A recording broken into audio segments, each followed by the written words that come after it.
Hello everyone, my name is Nayan Das. আশা করি সবাই ভালো আছেন। ঠিক এই মুহূর্তে আমি আছি পাবনার চাটমোহর বথুর গ্রামের চলন বিল অংশে। আজকের ভিডিওতে আমি চলন বিলের অসাধারণ প্রাকৃতিক সৌন্দর্য, পাশাপাশি এই অঞ্চলের মানুষের জীবনযাপনের বৈচিত্র্য আপনাদের সামনে তুলে ধরব। আশা করি ভিডিওটা আপনাদের অনেক ভালো লাগবে, তাই সম্পূর্ণ ভিডিও জুড়ে আপনারা আমাদের সঙ্গেই থাকুন।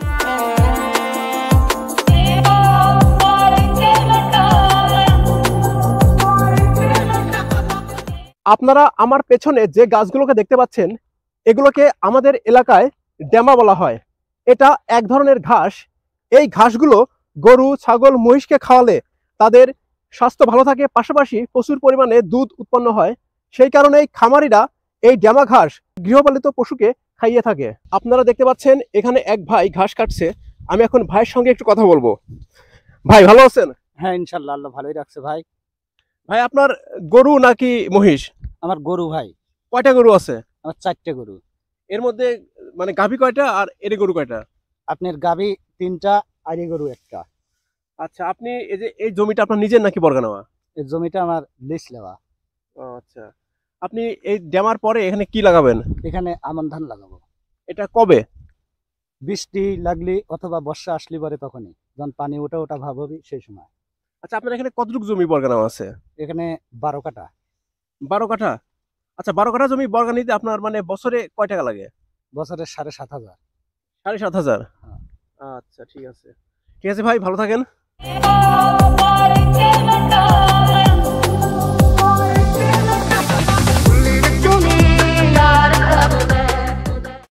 আমি এখন আছি চলন বিলের একটি বাঙ্গির জমিতে।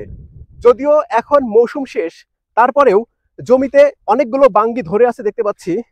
আর আপনারা জমির পাশেই এই একটা ঘর দেখতে পাচ্ছেন। চোরদের হাত থেকে বাঙ্গিকে রক্ষা করার জন্য রাতের বেলা এখানে মানুষ অবস্থান করে।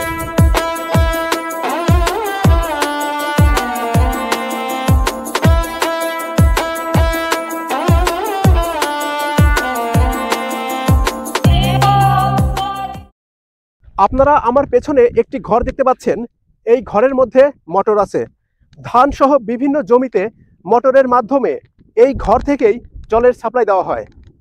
আর আপনারা দেখতে পাচ্ছেন এই বাঁশের খুঁটির সাহায্যে অনেক দূরের কারেন্টের পোল থেকে তারের মাধ্যমে এই মোটরের ঘরে বিদ্যুৎ সংযোগ দেওয়া হয়েছে।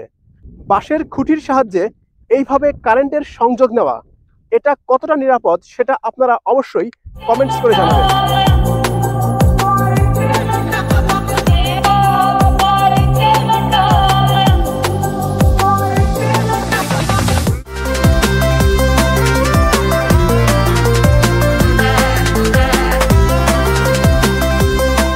এই মুহূর্তে আমি চলন বিলের একটি পাটের জমিতে অবস্থান করছি। এই সময়ে আপনারা বিল বা জমিতে আসলে লক্ষ্য করবেন বেশিরভাগ অংশ জুড়েই বাংলাদেশের সোনালী আঁশ বা সোনালী ফসল পাট চাষ করা হয়। পাট এবং পাটজাত দ্রব্য বিদেশে রপ্তানি করে বাংলাদেশ প্রচুর বৈদেশিক মুদ্রা অর্জন করে। যদিও বর্তমানে কালের বিবর্তনে আমাদের দেশে পাটজাত দ্রব্যের ব্যবহার অনেক কমে গেছে, কিন্তু আমাদের সচেতন হতে হবে। পলিথিন সহ বিভিন্ন ক্ষতিকারক সামগ্রী দিয়ে যে প্রসাধনী তৈরি করা হয় সেগুলো আমাদেরকে বয়কট করতে হবে, এবং পাট দিয়ে যে সামগ্রী তৈরি করা হয় সেগুলো আমাদেরকে বেশি বেশি করে ব্যবহার করতে হবে। এর ফলে আমাদের দেশের অর্থনীতি যেমন সমৃদ্ধ হবে, পাশাপাশি আমাদের দেশের প্রাকৃতিক পরিবেশের ভারসাম্য বজায় থাকবে। তাই আসুন আমরা পলিথিন সহ বিভিন্ন সামগ্রী বয়কট করি এবং পাট দিয়ে তৈরি বিভিন্ন সামগ্রী ব্যবহার করি।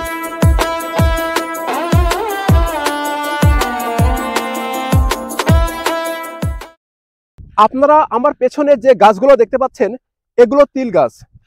বিভিন্ন পুষ্টিগুণ সমৃদ্ধ তিল সম্পর্কে শহরের যে সকল মানুষ কিছুই জানে না, তারা এখনই গুগলে সার্চ করে তিল গাছ কি এবং তিলের কি কি পুষ্টিগুণ রয়েছে সেই সম্পর্কে জেনে নেবেন।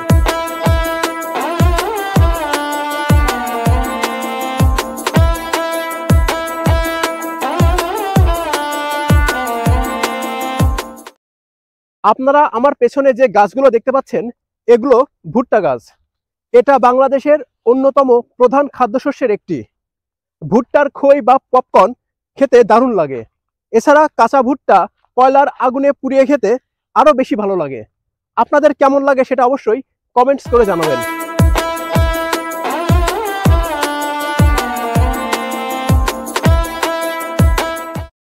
আপনারা দেখতে পাচ্ছেন এটা চলন বিলের মাঝখানে অনেক বড় একটা পুকুর। এখানে মাছ চাষ করা হয়, পাশাপাশি এই পুকুরের চারপাশে প্রচুর কলা গাছ লাগানো হয়েছে। বিষয়টা এমন যে এটা 2 in 1, অর্থাৎ পুকুরে মাছ চাষ করে পাশাপাশি কলা গাছের কলা বিক্রি করেও টাকা ইনকাম করা হবে। বিষয়টা কিন্তু দারুণ। পুকুরের পাশেই আপনারা একটা ছোট্ট ঘর দেখতে পাচ্ছেন। এই ঘরে রাতের বেলা পাহারাদার অবস্থান করে, যাতে পুকুরের মাছ এবং চারপাশে লাগানো কলা গাছ থেকে কলা চুরি করতে না পারে। পুকুরের পাড়েই আপনারা একটা সিমেন্টের তৈরি বড় পাত্র দেখতে পাচ্ছেন। এই পাত্রের মাধ্যমেই পুকুরের মাছকে খাবার খাওয়ানো হয়। এখানে এসে আমার দারুণ লাগছে, কারণ এখানে প্রচুর বাতাস। চলন বিলে ঘুরতে ঘুরতে আমি প্রচুর ক্লান্ত। এছাড়া খুবই রোদ এবং প্রচুর গরম, পাশাপাশি আমার অনেক ক্ষুধা লেগেছে। তাই আর এখানে থাকা আমার পক্ষে সম্ভব না। এখন আমি বাড়িতে চলে যাচ্ছি। আজকের ভিডিও এই পর্যন্তই। দেখা হবে পরবর্তীতে নতুন কোনো ভিডিওতে। ভালো থাকবেন সবাই।